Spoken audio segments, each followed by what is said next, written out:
Hello students, USB college of teacher education paper 3 learning and teaching. जैसे हम unit first के बाद unit second individual difference and cognitive process यानी व्यक्तिगत विभिन्नताएं और संज्ञानात्मक प्रक्रियाएं, इसमें हम पढ़ रहे थे। हमने इसमें व्यक्तिगत विभिन्नताओं के बारे में देख लिया था, व्यक्तिगत विभिन्नताओं के प्रकार देख लिए थे, फिर अक्षमता, बाधिता, विकलांगता, ये सब मैंने आपको पिछली वीडियो में बताया था। इसके बाद हम आगे बढ़ेंगे। जो व्यक्तिगत विभिन्नता वाले विभिन्न तरह के बालक होते हैं, जैसे कि विशिष्ट बालक, पिछड़े हुए बालक, विशिष्ट आवश्यकताओं वाले बालक। तो जो विशेष आवश्यकता वाले बालक हैं वो आज हम पढ़ेंगे। विशेष आवश्यकता वाले बालकों में भी दृष्टि बाधित, मुख बाधित, श्रवण बाधित और अस्थि बाधित के बारे में हम पढ़ेंगे। विशेष आवश्यकता वाले जो बालक होते हैं उसमें उन बालकों को रखा जाता है जिनको किसी विशेष शिक्षा की आवश्यकता होती है। किसी विकलांगता, किसी अंग के विकलित हो जाने से उन्हें विशेष शिक्षा की आवश्यकता होती है। तो इसमें हम एक एक करके उन बालकों के बारे में पढ़ेंगे जिन्हें विशेष आवश्यकता की ज़रूरत होती है। शिक्षा के क्षेत्र में या और भी कई क्षेत्रों में उनको विशेष आवश्यकताओं की ज़रूरत होती है। पहला है दृष्टि बाधित, फिर है मुख बाधित, श्रवण बाधित और अस्थि बाधित। आज हम दृष्टि बाधित बालकों के बारे में अध्ययन करेंगे। दृष्टि बाधित बालक वे होते हैं, जैसा कि आपको नाम से ही स्पष्ट हो रहा है कि आँखों से अंधे अर्थात चक्षुहीन बालकों को हम दृष्टिहीन बालक कह सकते हैं, जिनकी आँखों की स्थिति खराब होती है। और ये बालक विकलांगता की सबसे खराब स्थिति होती है, जो है दृष्टि बाधित बालक। ऐसे बालक अन्य विकलांग बालकों की तुलना में अधिक पराश्रित रहते हैं, दया के पात्र माने जाते हैं। परंतु आजकल ऐसा कुछ भी नहीं है, क्योंकि आजकल सरकार ने इनके लिए बहुत सारी सुविधाएं उपलब्ध कराई हैं, जिसके माध्यम से इन्हें दया का पात्र नहीं माना गया है। जो दृष्टिबाधित बालक होते हैं वो दो प्रकार के होते हैं। यह मैंने नोट किया है कि दृष्टिबाधित बालक जो होते हैं वो दो प्रकार के होते हैं। पहले हैं पूर्ण दृष्टिबाधित बालक, दूसरे हैं अल्प दृष्टिबाधित बालक। पूर्ण दृष्टिबाधित बालक वो होते हैं जिनकी दृष्टि पूर्ण रूप से चली गई है, जिन्हें बिल्कुल दिखाई नहीं देता है। अगले बालक वो होते हैं अल्प दृष्टि बालक, जिनको दिखाई नहीं देता है। अल्प दृष्टि बालक वो होते हैं जैसे कि उनको कुछ दूरी का या पास का नहीं दिखाई देते हैं। दूसरे दृष्टिहीन बालक वे होते हैं जिनकी दृष्टि दुर्बल होती है। इनमें से कुछ बालकों को पास का नहीं दिखाई देता और कुछ बालकों को दूर का नहीं दिखाई देता है। कुछ बालकों की निकट की दृष्टि या दूर की दृष्टि दोनों कमज़ोर होती है। कुछ ऐसे भी होते हैं जो जिसकी निकट की भी कमज़ोर होती है और दूर की भी कमज़ोर होती है। सामान्य अवस्था में उन्हें दिखाई देता है, ठीक ठीक दिखाई दे दी जाए। चश्मे के प्रयोग द्वारा या विटामिन ए की मात्रा अधिक देकर बालकों की दृष्टि को, इस दोष को दूर किया जा सकता है। जिनकी अल्प दृष्टि है, जिनकी पूर्ण दृष्टि है, उनका तो कुछ नहीं कर सकते। दृष्टिबाधित बालकों की पहचान कैसे होती है? अब दृष्टिबाधित बालक वे होते हैं जिनकी पहचान तो आसानी से हो जाती है, लेकिन दुर्बल दृष्टि वाले बालकों की पहचान हेतु उनकी चिकित्सा की जांच कराई जाती है। अब जैसे आप पढ़ रहे हो, आपको सर में पेन हो रहा है, आंखें दर्द हो रही है, आंखों में जलन हो रही है, तो ये सब का पता चिकित्सा के द्वारा लगाया जाएगा कि हाँ, आपकी आंखें कमज़ोर हो गई है या फिर ऐसे ही आपकी आंखों से ये सब चीज़ें हो रही है।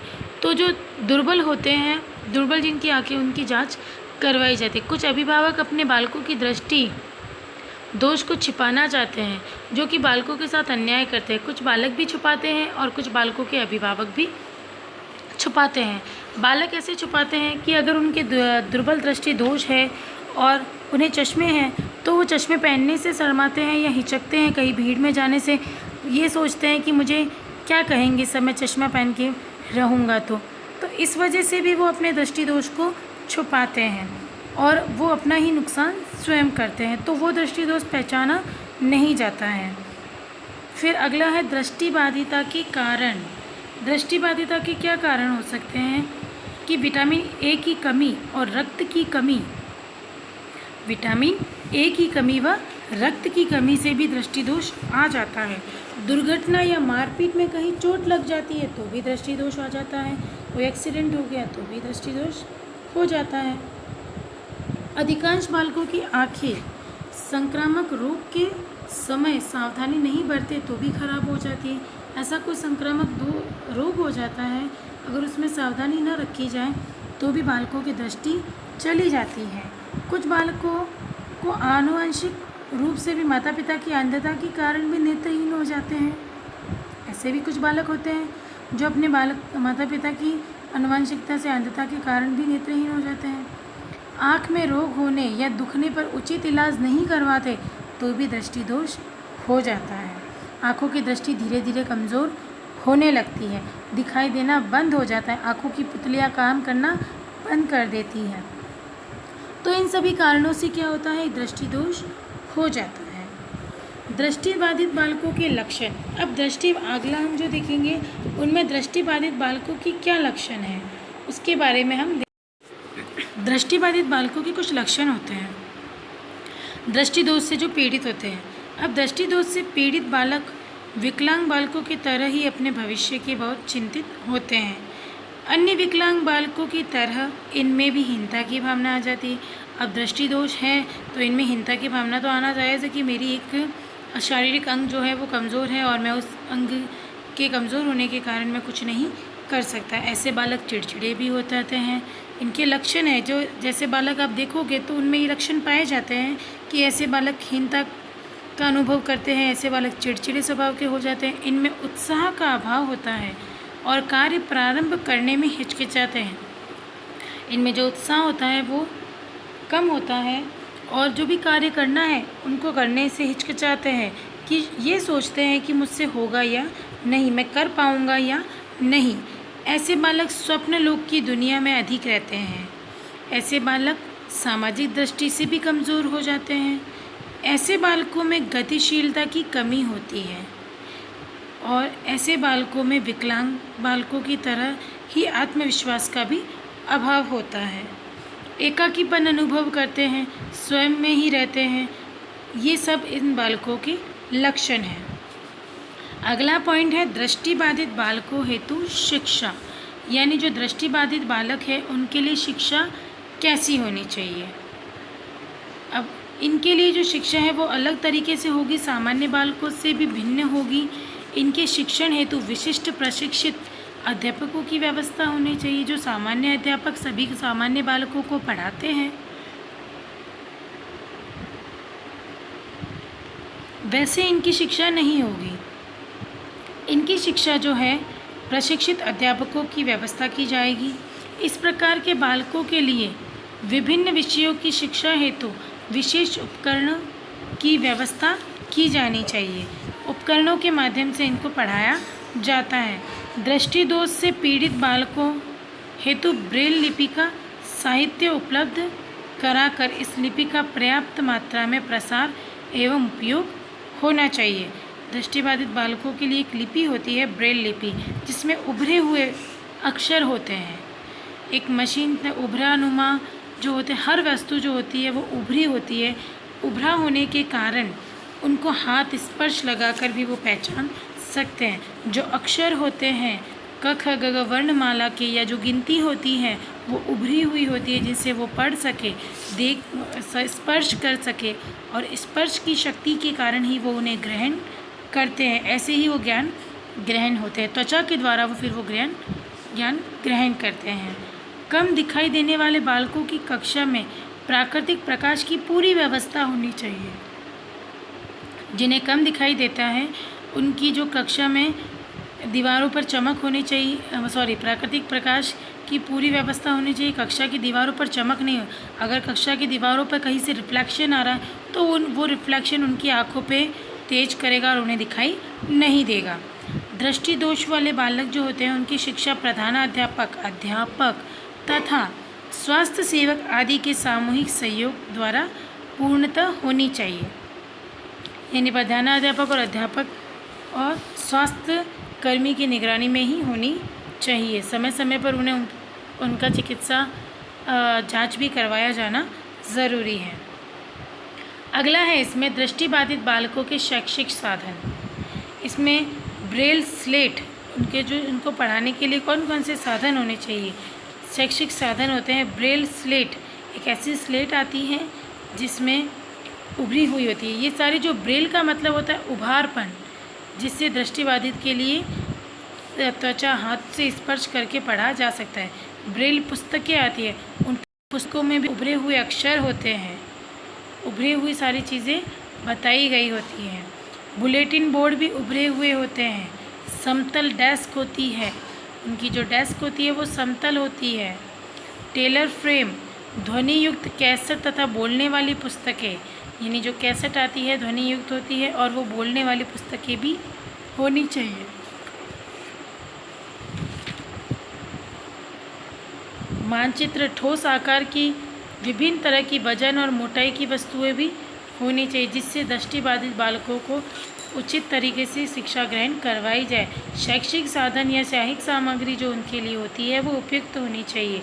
आंशिक दृष्टि से बाधित बालकों के लिए उत्तल लेंस, चश्मा, सुविधा युक्त प्रकाश लैंप, श्वेत श्यामपट्ट, मोटी छपी पठन सामग्री आदि उपयोगी होती हैं। तो ये थे दृष्टिबाधित के बारे में जो पढ़ रहे थे हम, कि दृष्टिबाधित बालकों के लिए क्या क्या विशेषताएं होनी चाहिए। दृष्टिबाधित बालक क्या किस प्रकार के होते हैं? 2 प्रकार के हैं, पूर्ण दृष्टिबाधित। फिर दृष्टिबाधित बालकों की पहचान कैसे होगी? दृष्टिबाधित बालकों के कारण क्या हैं? दृष्टिबाधित बालकों के लक्षण क्या हैं? दृष्टिबाधित बालकों की शिक्षा कैसी होनी चाहिए? और दृष्टिबाधित बालकों के शैक्षिक साधन कौन से हैं? इसके बाद अगला विकार जो आता है वो है श्रवण बाधित बालक, यानी श्रवण बाधित बालक कैसे होते हैं? श्रवण बाधित बालक जो होते हैं, जिन्हें कम सुनाई देता है, सुनने के दोष, अर्थ बालकों को सुनने में होने वाली कठिनाई को हम श्रवण बाधित बालक कहेंगे। जो श्रवण बाधित बालक है वो भी कितने प्रकार के होते हैं? 2 प्रकार के होते हैं। श्रवण बाधित बालक 2 प्रकार के, पूर्ण श्रवण बाधित और अल्प। जैसा कि हमने दृष्टि में भी देखा था कि पूर्ण श्रवण बाधित, पूर्ण दृष्टि बाधित और अल्प दृष्टि बाधित। उसी तरह से पूर्ण श्रवण बाधित बालक और अल्प श्रवण बाधित या ऊंचा सुनने वाले बालक। इसमें भी श्रवण दोष में अल्प सुनने वाले में एक तो साधारण श्रवण बाधित होते हैं, मध्यम श्रवण बाधित होते हैं और गंभीर श्रवण बाधित होते हैं। अल्प वाले भी कितने प्रकार के होते हैं? साधारण, मध्यम और गंभीर, 3 तरह के होते हैं।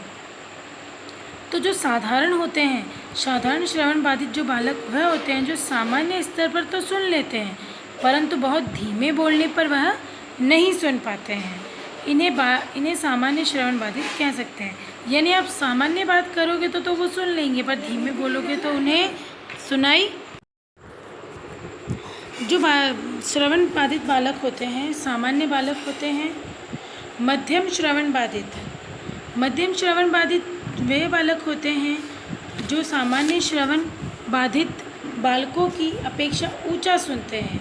ऐसे बालक जो सामान्य जो बालक होते हैं उनसे ऊंचा सुनते हैं, यानी उन्हें कम सुनाई देते हैं, ज़ोर से बोलने पर ही उन्हें सुनाई देता है। इनके लिए ज़ोर से बोलना पड़ता है क्योंकि ये सामान्य स्तर पर नहीं सुनते हैं, 65 डेसिबल पर भी नहीं सुन पाते हैं। जो सामान्य बालक होते हैं, सामान्य श्रवण बाधित, वो 65 डेसिबल जो ध्वनि मापन आता है 65 डेसिबल होता है जिसकी श्रवण क्षमता। और जो मध्यम श्रवण बाधित होते हैं वो 65 डेसिबल से भी कम होते हैं। अगला है गंभीर श्रवण बाधित बालक। गंभीर श्रवण बाधित बालक, इन बालकों को सबसे ऊंचा सुनने की श्रेणी में रखा जाए, यानी आप कितना भी ज़ोर से बोलोगे तभी उन्हें सुनाई देगा। मध्यम में तो थोड़ा ऊंचा सुनते हैं, पर जो गंभीर होते हैं वो ज़्यादा ऊंचा सुनते हैं। ये 70 और 90 डेसिबल तक की श्रवण बाधिता के कारण होता है। अगला है श्रवण बाधिता के दोष के कारण, श्रवण दोष के कारण, यानी जो श्रवण बाधिता हुई है वो किस कारण से हुई है, क्या कारण है। जैसे कि दृष्टि बाधिता किस कारण से बढ़ा था हमने, वैसे ही श्रवण बाधिता का क्या कारण है। जो श्रवण दोष है कुछ बालकों को वंश परंपरा के अनुरूप में मिलता है। बहुत तेज़ ध्वनि निरंतर सुनने पे से भी श्रवण शक्ति चली जाती है। पहला तो क्या है, वंश परंपरा अनुसार मिलता है। दूसरा, बहुत अधिक ध्वनि आप सुनोगे ईयरफोन डाल के और बहुत तेज़ आवाज़ सुनोगे, तो निरंतर ऐसे कार्य करोगे तो आपकी श्रवण शक्ति क्षीण होती चली जाएगी। कुछ बालकों में श्रवण शक्ति की किसी दुर्घटना के कारण, वही दृष्टिबाधित में भी था, किसी के खसरा, चेचक, मोतीझरा, कनफड़े आदि बीमारियां, कनफड़े होते हैं, खसरा होता है, इन बीमारियों के कारण भी श्रवण शक्ति चली जाती है। कुछ बालक गर्भावस्था में ही श्रवण शक्ति खो बैठते हैं।